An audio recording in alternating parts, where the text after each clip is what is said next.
Hello, my name is Yusuf, and I'll be presenting about using perturbation theory to model the concentration of bacteria in the presence of a drug-eluting device. So just to give a little background on why people use drug-eluting medical devices in the first place, um, they've been garnishing quite a lot of attention the past few decades, and the reasons for that are not difficult to tell. One of the biggest ones being decreasing the risk of healthcare-associated infections. One of the biggest reasons people get these HAIs is due to medical device biofouling, so a drug that can elute antimicrobials and prevent the biofouling in the first place is very highly sought after. Another reason why drug-eluting devices are very important is because they target the specific areas that they need to leach antimicrobials or cancer-fighting drugs or any other pharmaceutical without causing systemic side effects. So the concentration is very localized at that one area and very dilute in the rest of the body. Another reason is minimizing the use of antimicrobials. It's always a good thing, and it also prevents overusing antibiotics and creating those superbugs, which we've been seeing increase over the last few decades. And finally, it increases the efficacy of antimicrobial molecules. The reason for that being there's a high concentration in one area, so bacteria near that one area would be killed much more efficiently than any other areas. And it also reduces the need for the delivery of drugs, which get eliminated by the body systemically as well.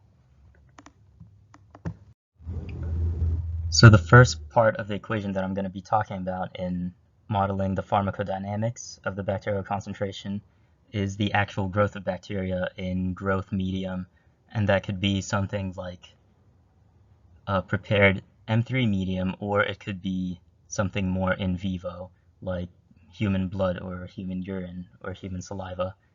So bacterial growth can be split into 4 parts, and we can't really use one continuous equation to model the entire growth. But what we could do is choose the one area that we care about the most, and in most cases that would be the exponential growth phase, since that is the phase in which most biofouling occurs and most infections become very severe.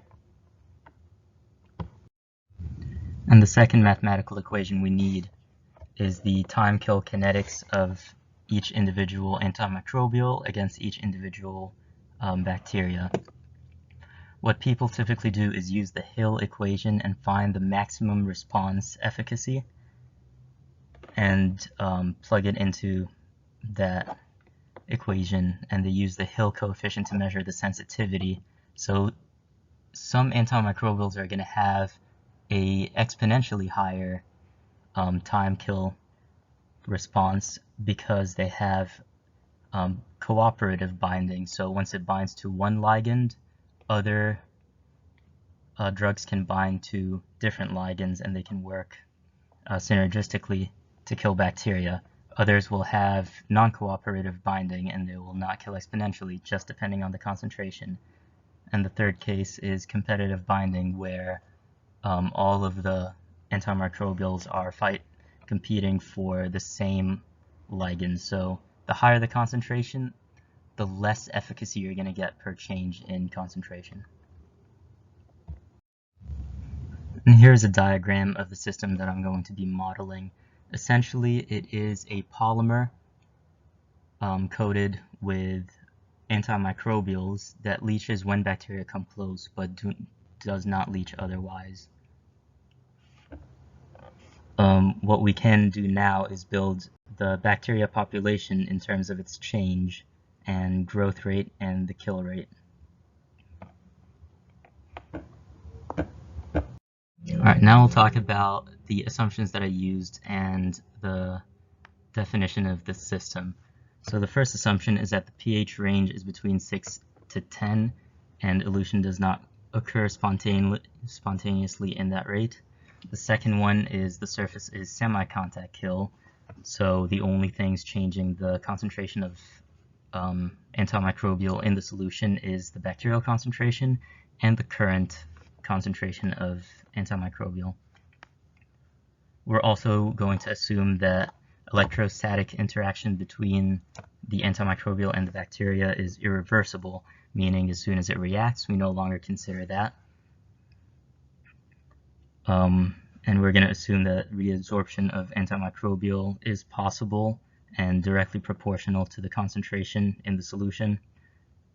And we're going to assume that the bulk concentration is infinitely larger than the amount leached, so there will be no time-dependent reduction in the eluting rate. All right, so these are the two equations that I've built, and I'm just going to talk about the constants that I've plugged in there really quickly. The first thing is the growth rate. This depends on the doubling time of the bacteria, and there's the kill rate of that specific antimicrobial in that specific bacteria. There's the surface desorption rate, which is based on the chemical characteristics of the chemical and the polymer, or whatever surface you're using. And the antimicrobial binding rate and the reabsorption rate can also be figured out fairly easily. So the way I'm going to solve this is by combining both of these terms into one second order ODE, and then assume perturbation is possible, given that the epsilon parameter is very, very small. And once you do that, you'll end up with this nice equation on the right. So once the equation is solved for in terms of the perturbation parameter, what we could do is split it into each perturbation level and have 3 different equations. So this is still very difficult to solve analytically, so what I opted to do is decompose each one into a first order partial ordinary differential equation and use a numerical solver to get curves for each perturbation level.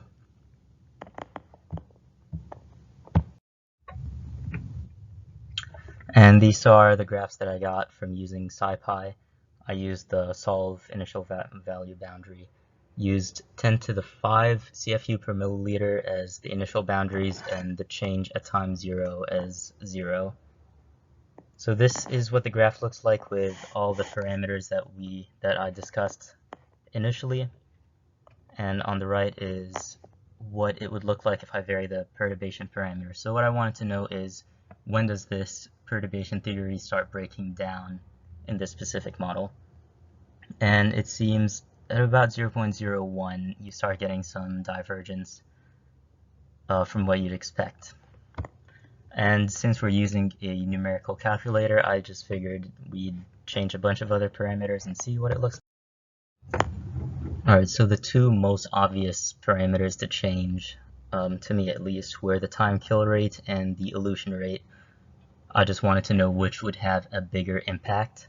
So I changed the time kill rate from 13,000 to 1,500, and it looks like the concentration of bacteria still converges on 0, at least after 48 hours, and a more efficient time kill rate decreases the bacteria slightly faster than the original parameter. But with the elution rate, after doubling it, the bacteria seems to decrease much faster than the original graph, and with a lower elution rate, about half of that in the original equation, the bacteria actually tends to infinity. It grows exponentially.